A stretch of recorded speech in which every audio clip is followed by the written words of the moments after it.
have Dr. Wagner, who is, yes, come in, please. He's a graduate from the University of Mexico School of Medicine. He has a master's in biomedical sciences, and is the director of the Health Science Center and VA Clinical Nephrology Training Program. He's going to tell us about the evolution of the aging kidney. Thank you. All right. Thank you very much for the introduction. And if we can hit the lights, that might make the slides a little bit better. So I'm a nephrologist, and when I started with the division of nephrology in 2001, I started in on a project dealing with renal cell development. And I was in the lab over here looking at calcium influx by FURA2 in about 2001 or 2002. So I'm interested, as a clinician, I'm also interested in how the embryonic development, how that relates to adult physiology. I'm an adult nephrologist studying embryos. What is the connection? And the connection for me is quite interesting. So first, the financial disclosure. Some of the slides that I show are from an American Heart Association Fellow to Faculty Transition Award, which I had from 2005 to 2010. And right now I am supported by the Veterans Administration to study nephrogenic systemic fibrosis. I don't know if anyone has heard of that disorder, but I'm really interested in it. And that's it. Otherwise, I don't have any other disclosures. So this is the outline. First, we'll talk with life, the universe, and everything. I don't know if anyone has seen the movie Adaptation with Nicolas Cage. He's got to write this screenplay about an orchid thief, and he doesn't know how to do this. So he has this epiphany that he's going to start with the beginning of time, and the Big Bang goes into the development of the Earth, and then life appears, and then dinosaurs evolve and they die, and then soon you're in present day, and there's this orchid. So I'm influenced by that, and also a great book that I'll show you on the next slide. So we're going to talk about the development of the nephron and Homer Smith, who was a basic scientist in the beginning of the 20th century. He's known as the Dean of Renal Physiology. And this will lead us to the embryonic development of the kidney. And then we're going to talk about diseases and how that relates to geriatric medicine and adult medicine. So this is the other influence for the talk is Bill Bryson. Has anyone heard of Bill Bryson? He is a phenomenal author. He writes on everything. And he wrote this phenomenal book called A Short History of Nearly Everything. And he talks about the history of science and how we know what we know about the universe today. And it goes from physics and cosmology to biology. It's something I highly recommend. So we start here with the Big Bang about 14 billion years ago. This is the image taken by the WMAP satellite. So you can actually see in the past, and that was confirming the radiometric spectra left from the Big Bang. And then for billions of years, we had nothing except plasma and hydrogen and helium. And then we get to the point where atoms form, and I'm going to be talking about the nature of elements and especially heavy metals with the Grand Rounds talk in medicine coming up here. So we've got atoms forming within the first few billion years, and then the development of galaxies, and then our planet developed right here at about 4 billion years ago, and that's also when all the water that we have today was created.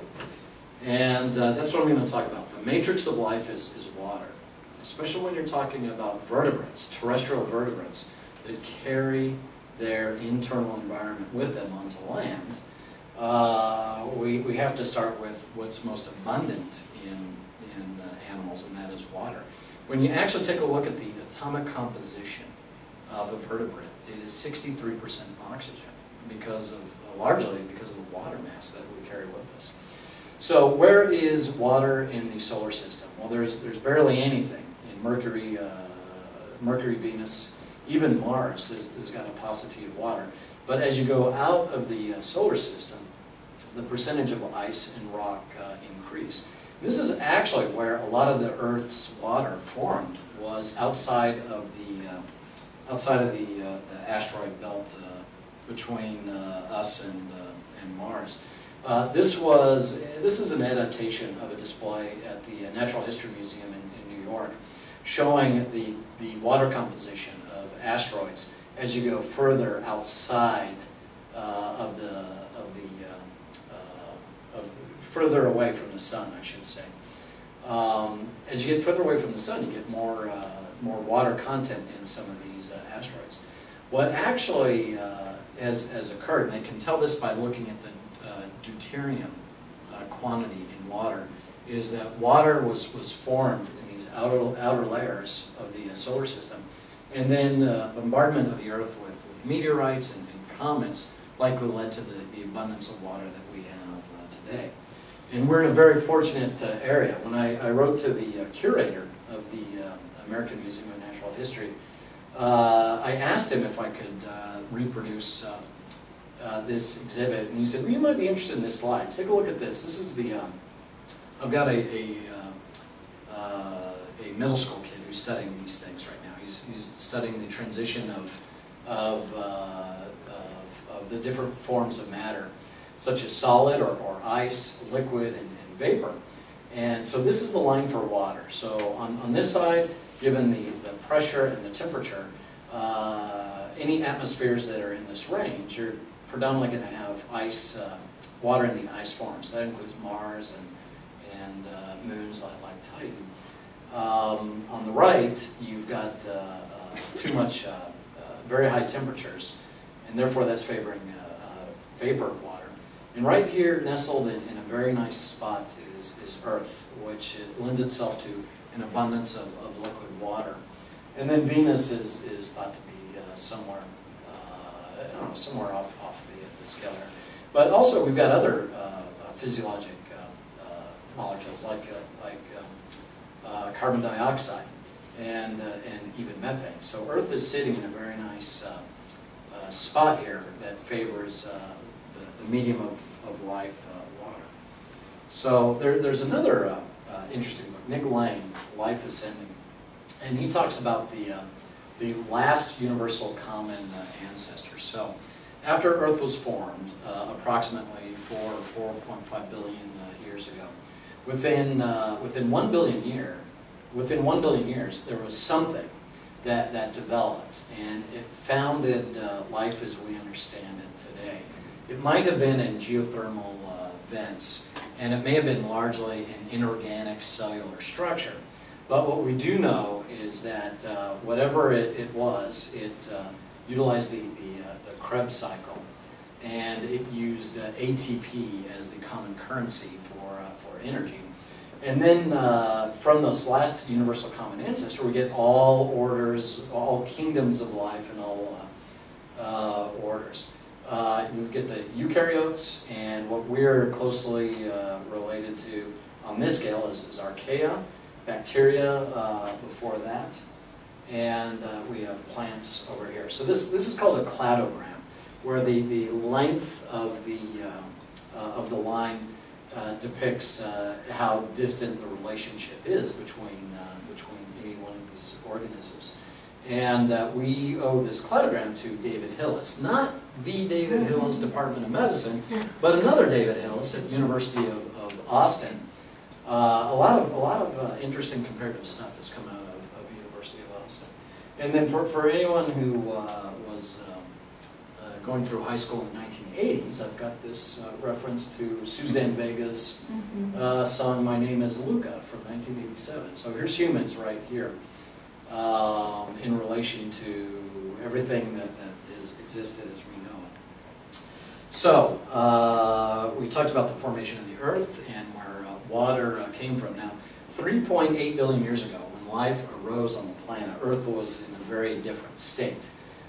it was in a very reductive state with no oxygen, nitrogenous and methane atmosphere, and the temperature was not suitable for life as we understand it today. But these creatures were founded in the Archean, and then a different type of organism arose in the Proterozoic.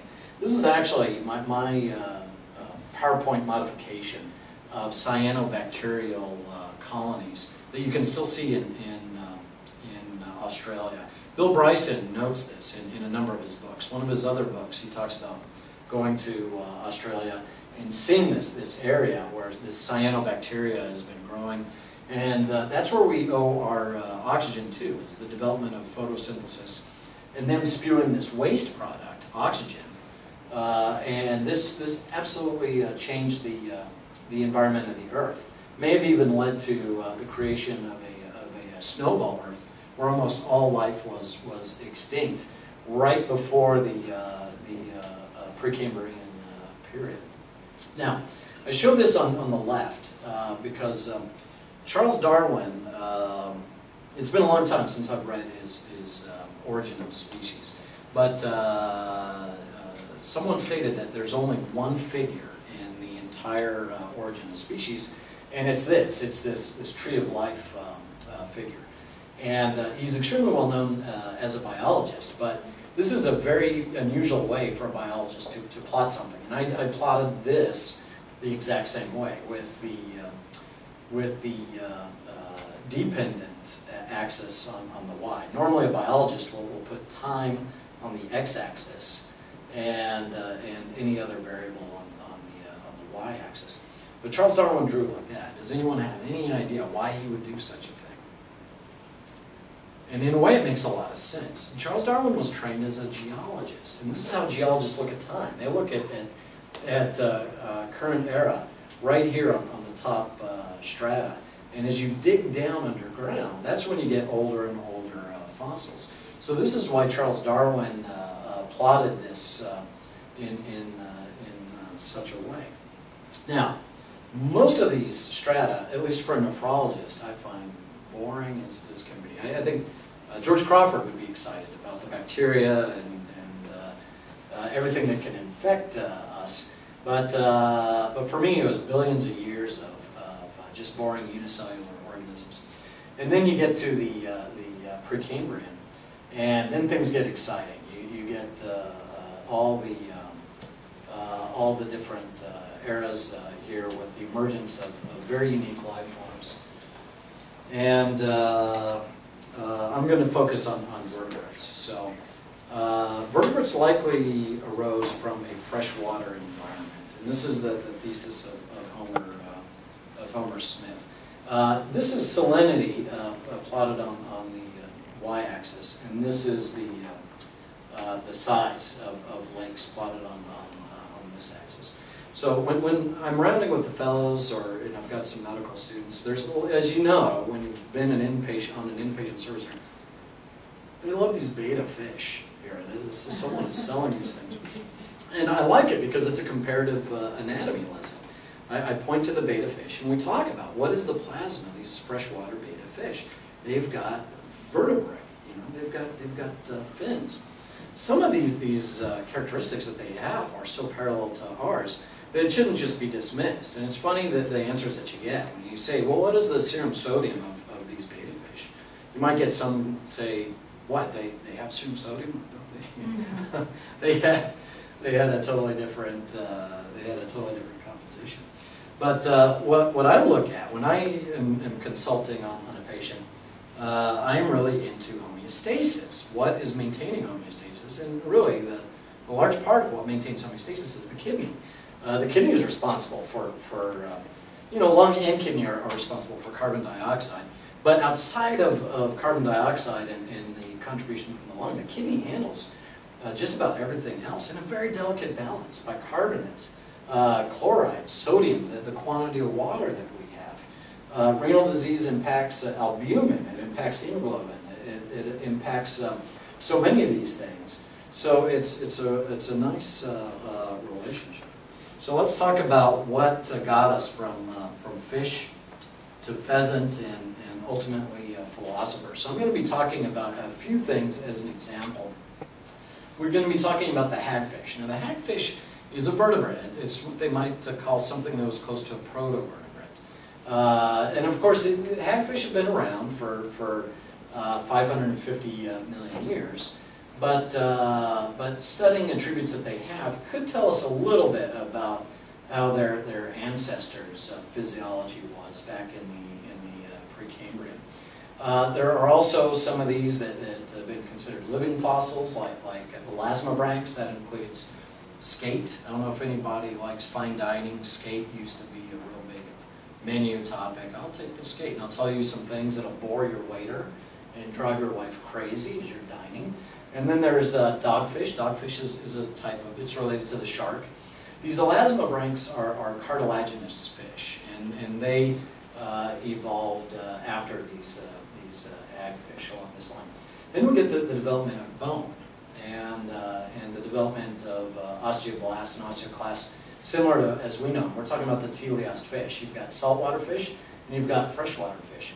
Me being from New Mexico, I try to populate it with things that are related to where I'm from. This is the New Mexico spotted gar, and we'll use that as an example of our freshwater fish. This is my youngest. He's representing mammals. And over here on the grill, in their what should be their natural state, are the aves, or the birds. So Homer Smith was influenced by Claude Bernard. Claude Bernard is the father of experimental medicine. After the scientific revolution, medicine, we were still doing things like bleeding. We still had the four humors theory of medicine. So despite the scientific revolution, which brought a rational examination of our universe, medicine lagged behind. I don't know if you've all heard of President Garfield and his attempted assassination. Well, physicians were largely responsible for him dying rather than the assassin. Physicians, with their filthy hands, even after Semmelweis came up with the A germ theory, they would probe his wounded liver with their unwashed hands, and they also would try to feed him via the rectum. Physicians were not applying rational medicine at the time, even though the scientific revolution was in a different phase. Well, Claude Bernard was a Frenchman who was changing that. He was a vivisectionist, so his wife wasn't very pleased with him. But then again, it seems like he married his wife just so he could get her dowry and conduct his experiments. This was in the Napoleonic era, so he rapidly rose in the French government, and he was well subsidized afterwards. But he came up with this statement, which had a large impact on Homer Smith. I don't know if anyone reads French or speaks French, I should say, but it's very very close to English. We've got a lot of Frenchmen in our division, so you have to be a little bit of a Frenchophile to be in nephrology. He says the fixity of the interior milieu is a condition for a life that is free and independent. What his concept was that a organism is going to find itself in a lot of different environments. It could be a freshwater environment, saltwater environment, or the arid environment that we have to cope with. Regardless of all that, we still have mechanisms that maintain our internal milieu, our internal environment, at a constant rate. And this is what the kidneys are almost entirely responsible for, is maintaining the serum sodium exactly where it is, maintaining the bicarbonate at where the pH will remain normal.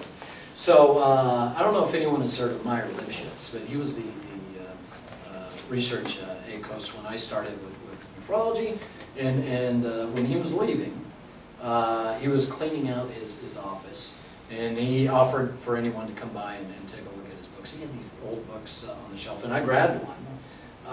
And this one was a nice one because it had the serum sodium of all these different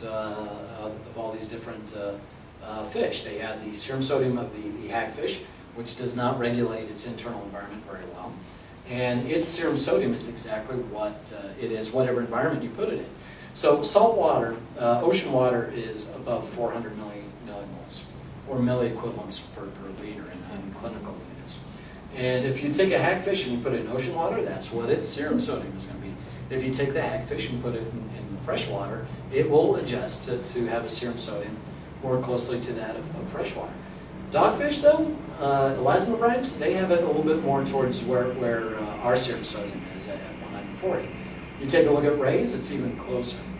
You take a look at these bony fish, like my New Mexico spotted gar, it all clusters around what ours is, 140 milliequivalents per liter.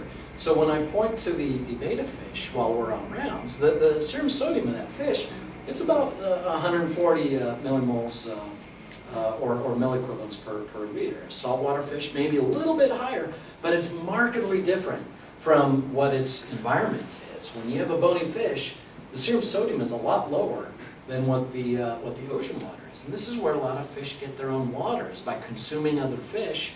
That's where they get a lot of the free water. So this is a diagram. Here's the hagfish. And the hagfish is living in ocean water, which has got an osmolality of about 1,000 milliosmoles per kilogram. That's largely reflecting the saltiness of the ocean water. And so when you put it in ocean water, it's got an osmolality of 1,000, and largely, that's largely sodium and chloride. Urea makes up barely anything in the serum. You take a look at a freshwater fish, and the sodium and chloride, when you add those together, just like in humans, it adds up to 300. They're living in a freshwater environment, so they need the means of excreting this free water for survival. Their urea is about 4. Let's go to seawater. Now, the bony fish, they have to cope with a very hypertonic environment. So they do not have to excrete water as much as they need to excrete sodium and protect themselves from the loss of water. Their osmolality, still, sodium plus chloride, it's not that much different than bony fish. It's not that much different than ours. It's sodium plus chloride is 400 milliosmoles. Then we talk about the rays, the sharks. Their osmolality, their tissue osmolality is 1,000, and largely that's because they increase the urea in order to deal with this hypertonic stress. So when you are at dinner ordering skate, you can reflect on how the skate tastes because of the high urea content of the tissue. So again, these are the hagfish. They're called magnatha because they don't have jaws. Jaws were a revolutionary invention hundreds of millions of years after the agnatha. But this is a slide that introduces the concept of the JG apparatus. Does anyone remember the juxtaglomerular apparatus from medical school? So this is important for humans in regards to juxtaglomerular feedback. But it appears when you take a look at the development of vertebrates, it appears with these elasmobranchs, which are the sharks and the rays. And when you take a look at all these vertebrates, they all have angiotensin systems. Some of them use them for different reasons than others. But when you take a look at this decapeptide, take a look at how evolutionary and conserved angiotensin 1 is among all these, even when they don't have a jaw, even when they don't regulate their serum sodium like us. And then right here is a picture from Prometheus. That's the snake in there. And I'm going to get to that. That's a point. And now I just don't want to point it out for being a very bad movie.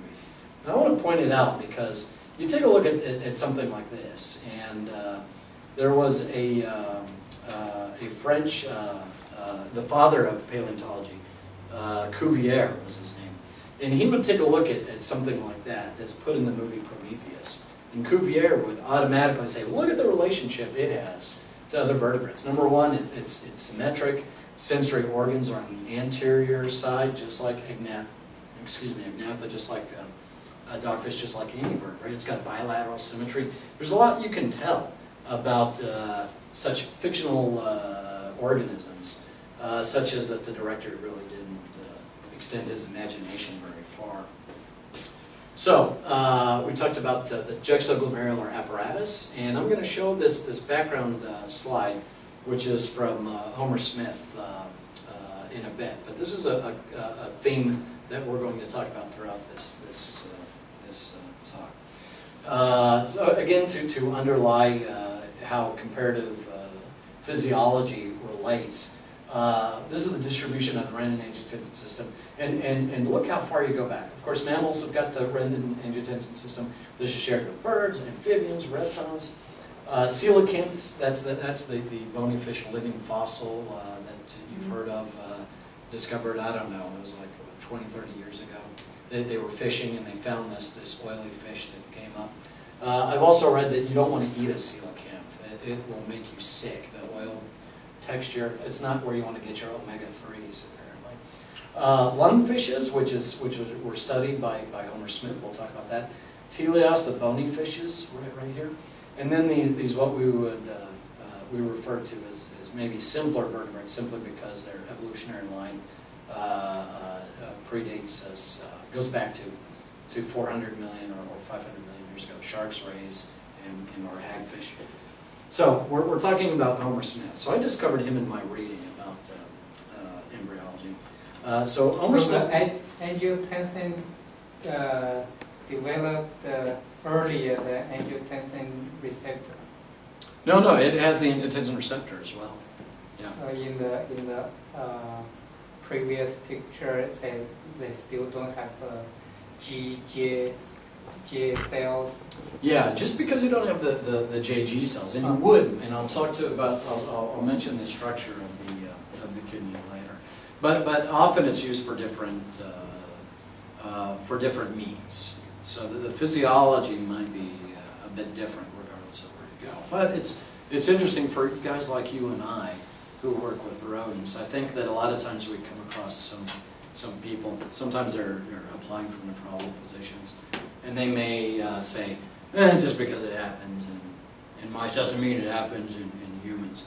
It's extremely short-sighted, and in my point it's extremely naive, because it's amazing how conservative things are when you take a look at vertebrate physiology, and Homer Smith appreciated that. Here's a picture of Colorado. This is Cripple Creek, Colorado. This is Homer Smith, who trained a great number of renal physicians and renal scientists. Homer Smith was born in Denver in 1898. His father was a gold miner, and they moved the family to a town called Cripple Creek. I don't know if anyone has been to Cripple Creek. If you're interested in gambling, feel free to go to Cripple Creek, because that's largely what it is now, is it's casinos. But there's a very nice mine tour there, where you go down into the side of a mountain 1,000 feet deep, and you see how they had to mine back then. It's astounding. It's astounding how much work they had to do. Well, Homer Smith's father was a gold miner. They moved to Cripple Creek, and Cripple Creek was bordering on being the capital of Colorado at the time because of the economy. Homer Smith's father was very kind to young Homer Smith. When he was an adolescent, he was sick during a week, and during that weekend, his father built him his own laboratory, because young Homer Smith was very interested in science, and because he was so adept at science, his father decided to send him to high school to Denver, away from the family. And Homer Smith ultimately went to the University of Denver there, and he got his science degree from Denver. And then World War I occurred, and he worked with the Army studying gases. And but afterwards, then he took places on the East Coast. Ultimately, he was working in New York. And he also went to, I think, Cold Spring Harbor to do a lot of physiology. And to this day, nephrology still, they train a lot of fellows out there using some of the same techniques. They catheterize dogfish and study renal physiology that way. Well, Homer Smith, he was a great writer, and he wrote this book that you can get in reprint. You can even get it online. for free called From Fish to Philosopher. The problem with the online version is it doesn't have the figures. But in this, in the earlier chapters, he states that superficially it might be said that the function of the kidneys is to make urine, but in a considered view, one can say that the kidneys make this stuff of philosophy itself. That the kidneys had a massive impact in why we are here today and why we were able to cope with our environment. So I ran across this, figure before I read his book, but it was in a reprint from one of his lectures, which is a condensed version of the book. And he talks about how geology impacted the development of vertebrates, especially the kidney. And it started with a monumental change, which they call the Grand Canyon Revolution. So it was a very massive, and each one of these geologic revolutions has a great impact on our temperature. I was just reading the other day how the rise of the Himalayas decreased the temperature of the planet by 10 to 15 degrees. And this is why we've got a frozen Antarctic and Arctic, largely because of the rise of the Himalayas. It impacts the global climate massively. And each time this happens, animals have to adapt to that development. So here we are at the Precambrian, where we've got simple nephrostomes developing into simple excretory systems. Then freshwater was probably the advent of glomerulus. Now, when you look at animals comparatively, when you take a look at hagfish, or let's talk about snails, the renal system in snails is intricately married to the heart. It's actually like a single unit. And some of this that Homer Smith and other scientists figured was this allowed a high pressure system for the excretion of water. And it's true in embryology too. When you take a look at the developing embryo, the early kidney starts off right where the heart is, and this is why we call it the pronephros. It's very anterior. Then it regresses, and then it becomes suited to where it is today in adults. But when you look at the fish, when you take a look at, especially the freshwater fish, the kidney is much closer to the heart, and it develops in that manner. Saltwater fish, they don't need the ability to excrete water as much as we talked about, and so the tight lines here represent saltwater. And so in some of these animals that have increased their tissue osmolality with urea, like the sharks, they still have glomeruli. But in a lot of these other bony fish that still have our similar serum osmolality, they actually are called aglomerular fish. For example, the pufferfish or the pufferfish a fugu is one example of an aglomerular fish. But these fish still have genes for things that you find in glomeruli, like Wilms tumor 1. And then we've got the rise of the amphibians and the reptiles and the terrestrial animals, where there's a different problem that we face. We face the issue with desiccation in an arid environment. And then we get to the homeotherms, or the warm-blooded animals, and we've got a very advanced kidney that can concentrate our urine to many times that above what our serum is. So, here's the Cambrian. Now, the Cambrian had very wild forms of life. You know, they had, of course, some of these things are still extant today, like the sponges and things that don't have bilateral symmetry, but they've got axial symmetry. But we had the advent of these things that had bilateral symmetry with vertebrae. But it was largely a world that we would not recognize today. And of course, Earth looked very different. You know, here's Gondwana in a very large continent. But we get the formation of something that was relative to the vertebrates. Now, has anyone heard of Neil Shubin? He's a great author. Neil Shubin made a great discovery of this creature, which they called Tiktaalik.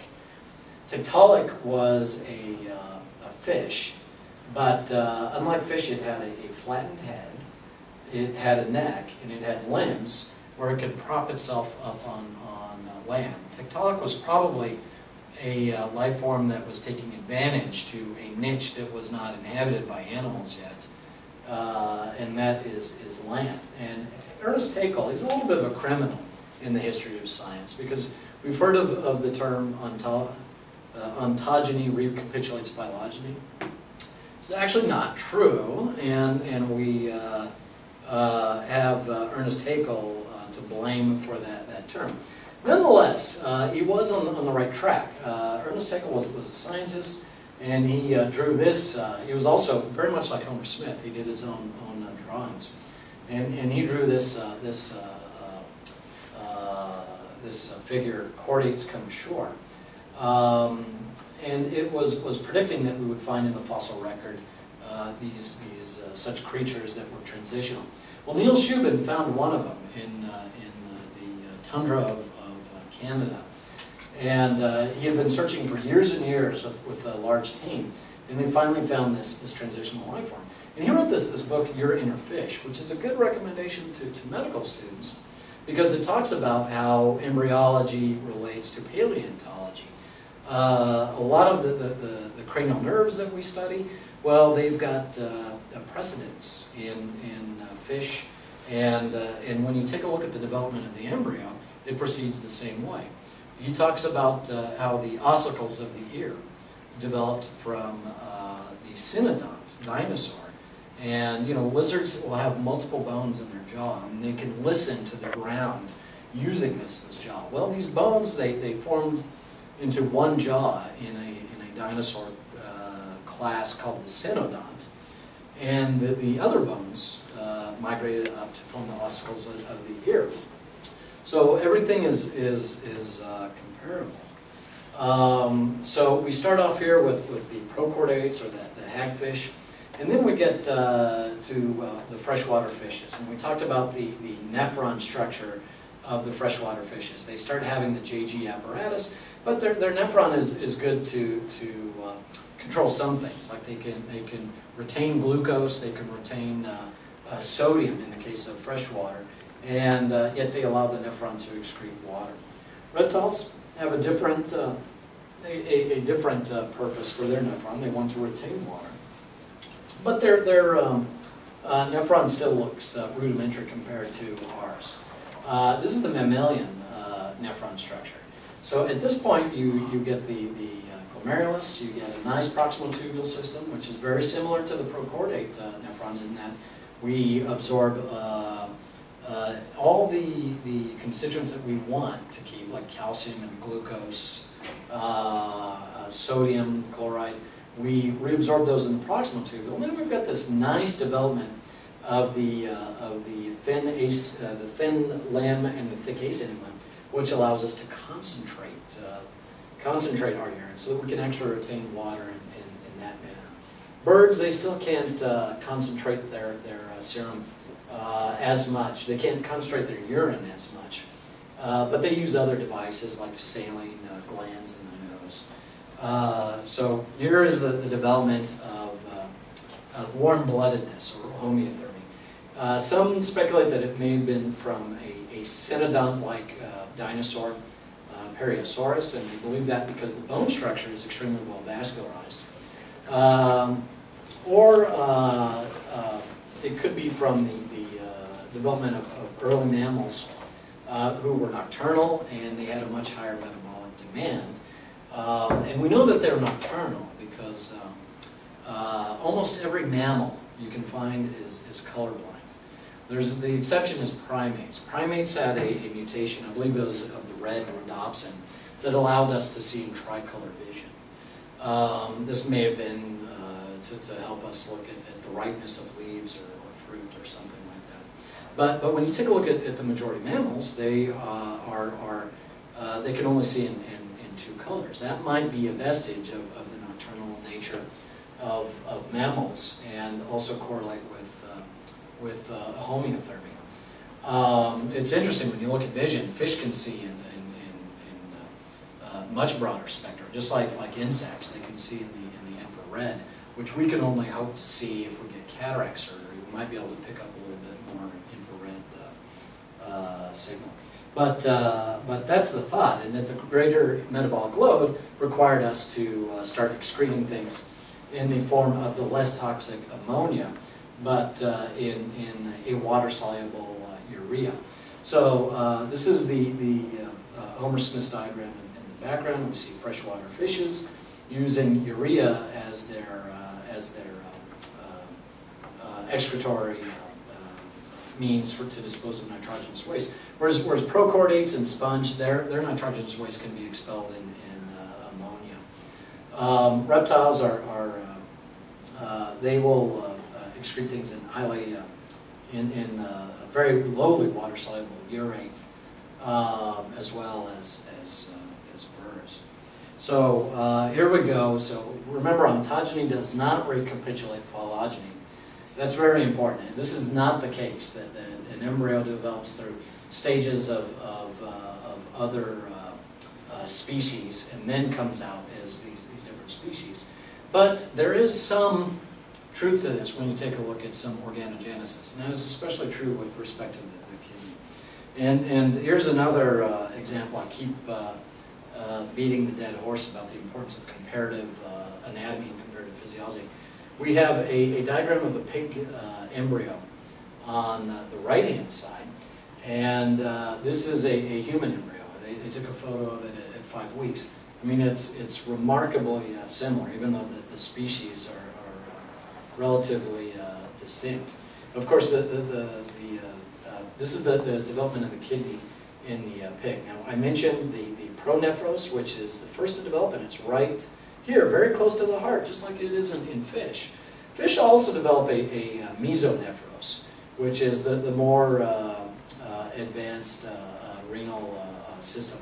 What does that form in humans? Does anyone recall what the mesonephric kidney forms in adults? We got a medical student here? Yes. You know this more than anybody else, because you have to go through this.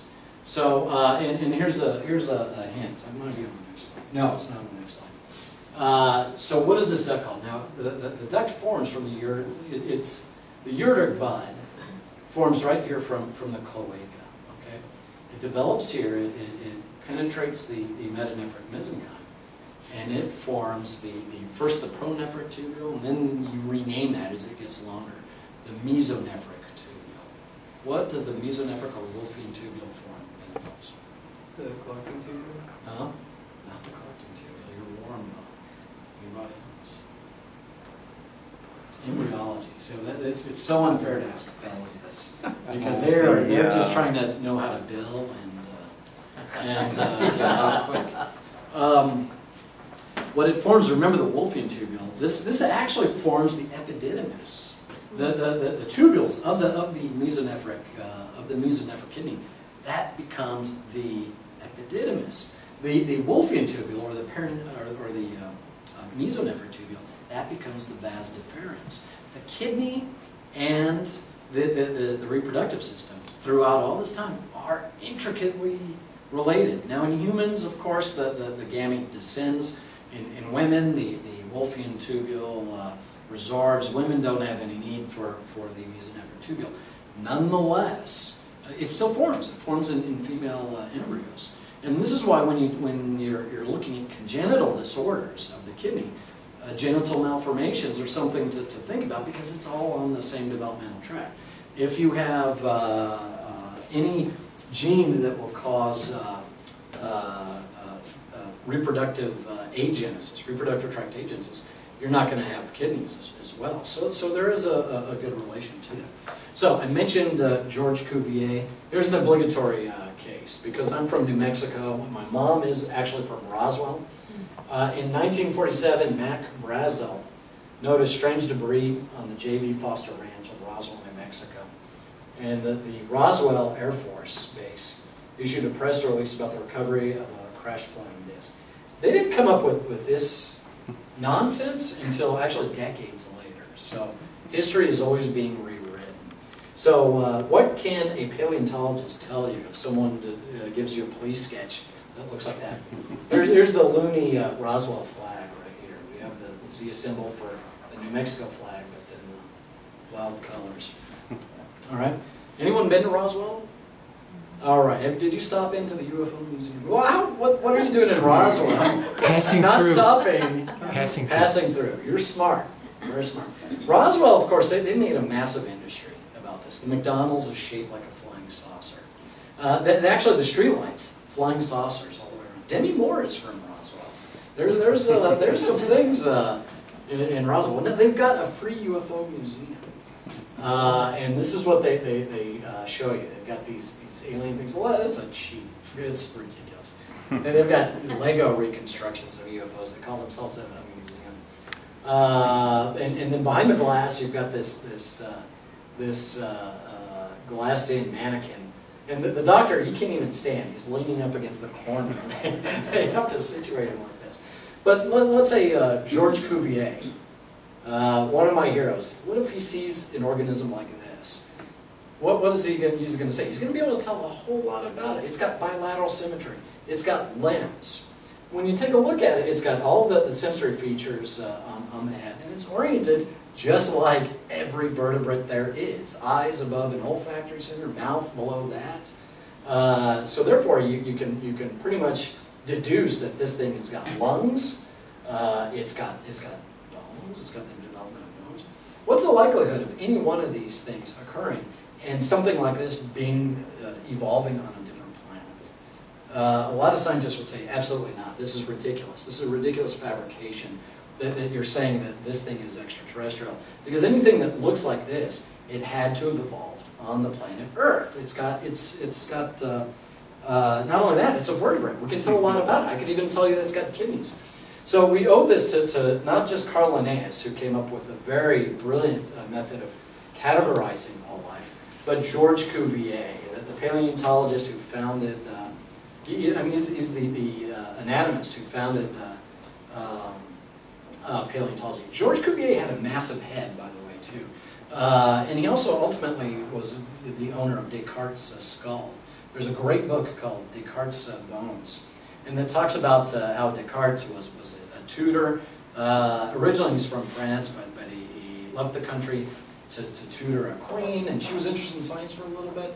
And then she got into mysticism, and so then he died of pneumonia. They buried him. The French loved him. He was a hero during the French Revolution. So they went over and they grabbed his bones. They trucked his bones back to be buried or displayed at the Louvre. And it was always customary to take pieces of a hero and keep them with you for a keepsake. And his skull actually passed through different owners during the way.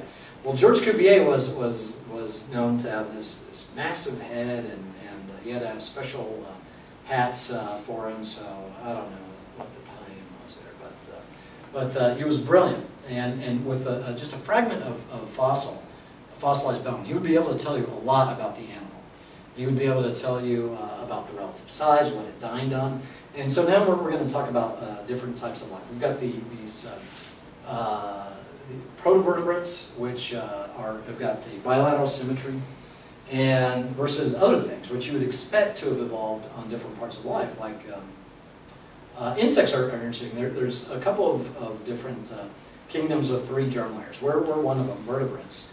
And of course, we've got our spinal cord on the posterior surface, whereas insects, they've got the spinal cord on the front, and their digestive canal right there in the center.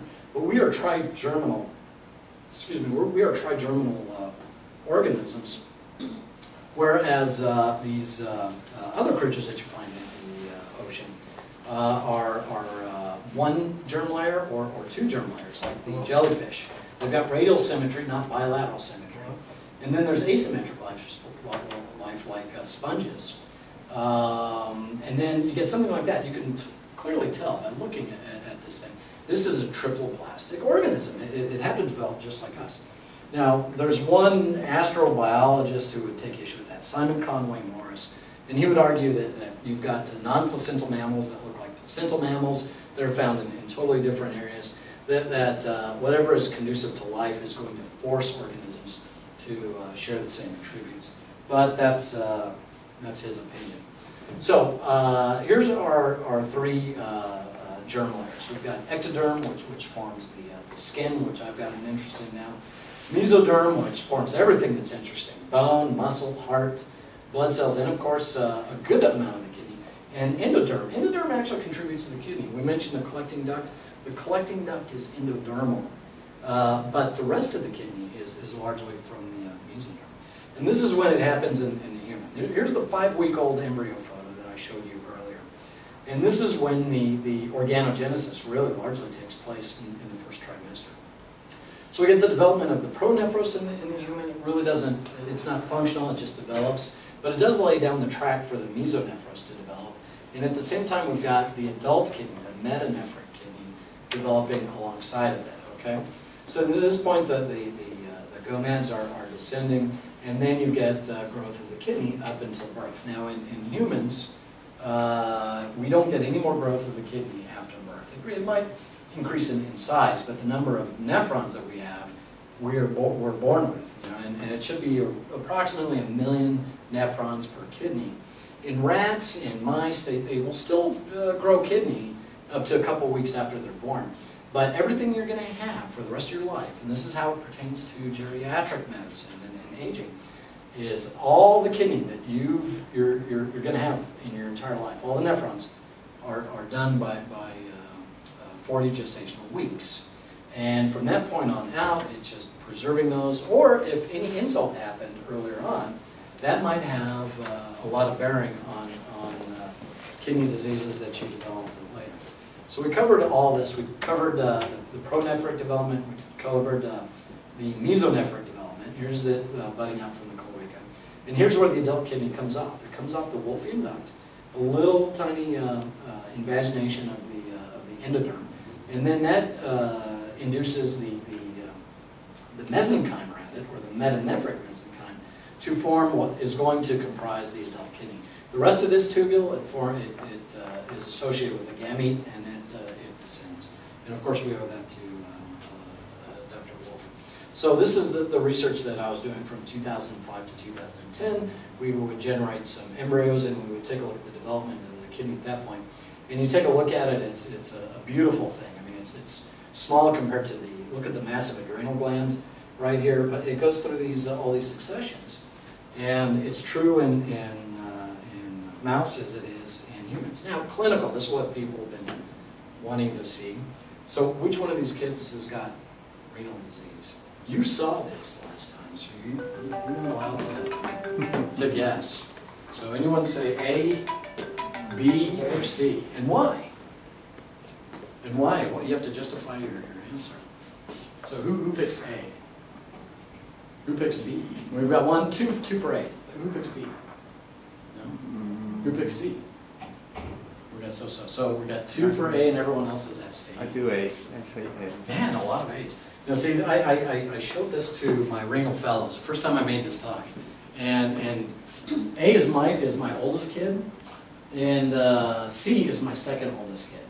To my knowledge, they're fine. But I had a renal fellow. You might remember him, Enrique Gonzalez.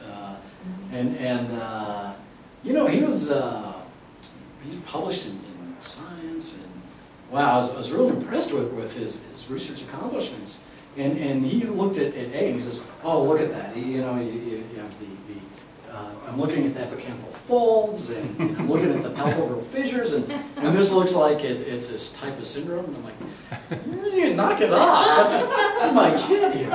It actually is this poor child right here. And take a look at some of the facial dissymmetry. And I only owe this to one of my wife's blogs. She found that this poor kid, and it's better illustrated in this photo. What is wrong with this? What's the facial dissymmetry here? What are the facial anomalies here? We owe this to Edith Louise Potter, who she's got a book. She was a pathologist. She did general medicine for a while, but then really developed studied pathology and especially renal development in the early 20th century. So the eyes and the ear. Exactly. That's exactly it. Low set ears right there. See the palpebral the angle is right here, and the ears are down set. That's the biggest thing. Of course, the kid has got edema. The kid was anephric. This was I don't know if it was a kid in Colombia or what, but she described this very well. She described what's known as Potter facies. Potter facies, it's what develops in kids who are subject to oligohydramnios from renal agenesis. The kids have got a very wrinkled face because of the oligohydramnios. Multiple folds in the ear. They've got some epicanthal folds right here, and a cleft right there at the chin. So there's a lot of these facial features that relate to what the kidneys look like. Then there's Serenomelia. Serenomelia is named from the Greek siren, the mythical siren, where the lower limbs are fused. Well, a lot of limb genes play a role in renal development too. And so whenever you have a mutation of them, often you get this serenomelia. In almost all cases, the serenomelia have renal agenesis, so they've got Potter facies too. You see the low set ears right there? This is one. This is kind of a crazy report also, I think, from the same blog, where they said that this, I think it was a Colombian or an Argentinian baby, who was born and still was able to survive. I think I need to confirm that. Here's some other pictures from Edith Potter's book showing serenomelia. And you know, the arms are bowed in because of the oligohydramnios. So, and of course, you know, lung development is poor when you don't have kidneys to make the amniotic fluid. Yes? 5 minutes or so. 5 minutes? Okay. Easy, crazy. So, 1 minute per slide. Let's talk about salt and how this has any bearing with kids, with adults, and we're going to have one of our fellows is going to be giving. I'm sorry, one of our faculty is going to be giving a talk on humans and salt on Monday at a renal conference, and I'm going to probe her with some of these things. I'm not taking a stance here or anything, but there's some things that are interesting when you look at salt. Gary Tobbs was a reporter for Science. He was trained in heart science. And in 1998, when I was still in medical school, he had this great news report about salt and some of the problems with studying the science of salt, because the National Heart, Lung, and Blood Institute were recommending low salt diet for everybody across the board. And his question was, is this really valid? Can you do that for an entire population without having any prospective trials? And he mentioned some of these studies, one of them in the Journal of American Medical Association, where they had looked at 24-hour urine salt consumption by looking at sodium excretion. And you know, some studies show that there's a higher cardiovascular risk with very low salt diets. And this pertains to what the National Heart, Lung, and Blood Institute recommend. Does anyone recognize these? This is something peculiar to San Antonio. These things are known as Chinese candies. Ask your patients about saladitos or Chinese candy, and if they're native San Antonians, they've heard of saladitos. They like them. Some of them will even put these salty candies in a pickle. What these are, they're salted plums. And one of our fellows, he's now practicing in Colombia, Andreas Cadena, he was in the cafeteria at the University Hospital and grabbed these things. And he showed me the nutrition information. Sodium, 7 grams of sodium per serving. And serving is about 4.5. That's ridiculous. I think there had to have been a misprint. I said, there's no possible way, because if you take pure salt and you pour it on there, you can't get that much. I mean, so I've stretched this out to be the equivalent to cans of soup. That means one of these saladitos is the equivalent of 1 can of soup. They're salty. I don't think they're 7 grams per serving salty. I think it's more like in terms of this. But still, when we're talking about soup and these saladitos, we're talking about a massive amount of salt. This is what's recommended daily is 4.2 grams of sodium chloride. And of course, we measure it in milliequivalents per milliliter in the urine. And this leads to the Brenner hypothesis of renal endowment. Brenner noted that some populations, like some Japanese cultures, consume a massive amount of salt, and yet they don't have very much hypertension. There's always exceptions to the rule. So he thought that maybe essential hypertension developed because of poor nephron endowment. In other words, embryonic development of the kidney was shortchanged in these people are afflicted with a low renal number, and this leads to a vicious cycle where they've got increased hypertension, insult retention. This was supported by this paper in 2003, where they did autopsy studies of a set of people who died in automobile accidents or other type of trauma, and they compared these people with people who had never been diagnosed with hypertension. They took out the kidneys and they counted the number of nephrons in each kidney. They found that if people were afflicted with hypertension at the time of death, that they had only about 600,000 nephrons per kidney, whereas people who had never been diagnosed with essential hypertension had 1.5 million nephrons per kidney. So this links the Brenner hypothesis to nephron endowment to suffering from hypertension, and that's what we see in our older patients. So nephron endowment, there's a lot of factors that contribute to that. And we know that if we insult gravid rodents, that you can actually impact the renal development of the offspring. So this all relates to if one kidney is not endowed, it may not be enough. Therefore, when we're taking a look at caring for our patients who are elderly, we also need to inquire about some birth factors, like maybe birth weight, or if there's any insult when their mothers were pregnant. And there's more support about this, about if you have congenital malformations as a child. Many of them portend a very poor kidney prognosis. And also that low birth weight is associated with an increased risk of end-stage renal disease. So hopefully I got it in time. I don't know if I did, but we can summarize. We talked about the evolution of the kidney. We talked about nephrogenesis. We talked about diseases from cradle to grave. And we will leave it off on that note. Just give the acknowledgments to the people who criticized the talk. So as we age, the number of nephrons declines, or? It does from just age-related glomerular sclerosis. And Dr. Warner, our pathologist, she would used to quote an equation. You could take a small percentage of glomeruli do sclerose with age.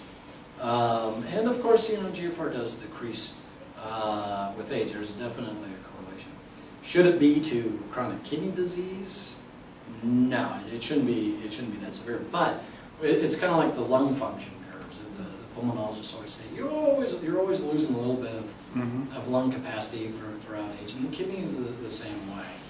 So our aim is to try to slow down that progression. And so if it's a new disease happening in someone with advanced age, we may have fewer nephrons that we have to salvage. But if someone gives a kidney transplant at age 30 or 40, do you expect that this might affect their longevity?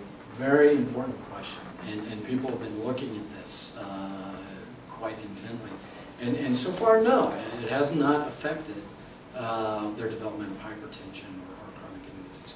However, we have to be careful with the donors that we select. Here in San Antonio, if we're taking live donors from families that come from a gene pool of diabetes, that is problematic. I mean, if the healthy 18-year-old is then if they acquire diabetes, then we're in trouble. So that's the thing is there's a selection for healthy donors when we take a look at this, and it wouldn't really be ethical to take a kidney from someone who's high risk, marginal high risk. Yeah. So diabetes decreases the glomerular numbers? Yes, and here's the thing, is when we're talking about numbers, you can still count them as sclerose, and that's what they did during this trial. So it knocks out your nephrons bit by bit, starting with mesangial sclerosis. When that glomerulus is gone, then the tubule atrophies, but you still have that scar there. Is there a clear relation between the total number of, say, glomerula or nephron and GFR? No. It's very hard to quantitate the number of nephrons that you have. had a little bit of success in this Australian paper where they looked at the ultrasound of Aboriginal children, and they looked at just the overall size of the kidney. But there's a lot more in the kidney than just glomeruli. You know, that's just a fraction of a percentage of just the cortex. And of course, things change with your sodium status. We pack on fat into the pelvis and the capsule. So it's really hard to pick one from the other. We know that we are born with a healthy person is born with enough nephrons that they can donate a kidney and be fine, no compromise to the GFR. So kidney does not have any regenerative chemistry? None, right. But at the cellular level, they are. Say what? When you're talking about the kidney in general, it does not. When you're looking at proximal tubule from acute renal failure, yes, you knock out a little bit of those proximal tubule cells. They look mesenchymal, which is why we got into this study. One of the reasons why. And then they come back to an epithelial phenotype. That, sure. However, you know what's interesting is if you poison someone with lithium, if you give them lithium 20 years ago, they still are manifesting problems with the lithium even when you've discontinued it. And the thick ascending limb, years afterwards with their calcium handling. Yeah, the reason I ask is, you know, if you take out one kidney, then the other kidney is not going to become bigger. It does. Now it's not from growing more glomeruli, but it's from hypertrophy. It's from it's hyperfiltration. Okay. So two kidneys are handing an osmolar load that we face. There's no food to give an example, but I will ask the medical students or the residents or the fellows on rounds, what is our osmolar load? What do we eat every day?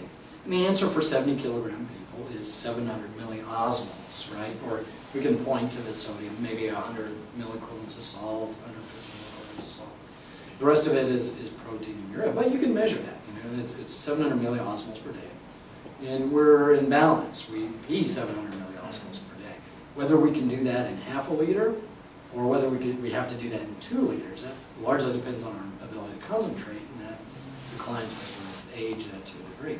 So now when we take out one kidney, we've got another kidney, and we tell the donor, yeah, eat your normal diet.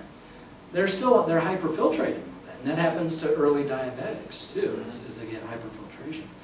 And theoretically, that can cause damage. You know, you start hyperfiltration, glomeruli get scarred. It doesn't seem to be that big of a deal if you have a healthy kidney. Healthy kidney still seems to deal great with it, but it does hypertrophy. So, but it's not. Means they have a bigger cells. Yeah, it's a larger organ. Yeah, it's a larger organ. Now the glomerular cells are not likely getting any bigger, but we know that in people who've got obesity-related glomerular nephropathy, and with obesity, you're consuming maybe 1,000 milliosmoles per day. You may be consuming 1,400 milliosmoles per day. It always is going to be accompanied with a higher sodium diet. You know that because you're maintaining a mass of 140 kilograms or whatever it is. Despite what their dietary protestation is, they have to be consuming a higher amount than a 70 kilogram person just to maintain that mass, right? So when that happens, the glomeruli, they hypertrophy. And when you biopsy and look for this, you will see very large glomeruli. Now the cells are not as much hypertrophy, but the entire organ itself, when you remove one kidney, if you do it in a rat, the remnant does swell. It gets bigger, but it's not from growing new glomeruli. It's the rest of the kidney. Thank you. All right. Very much. I think they just got. That was family medicine. I think just. All right.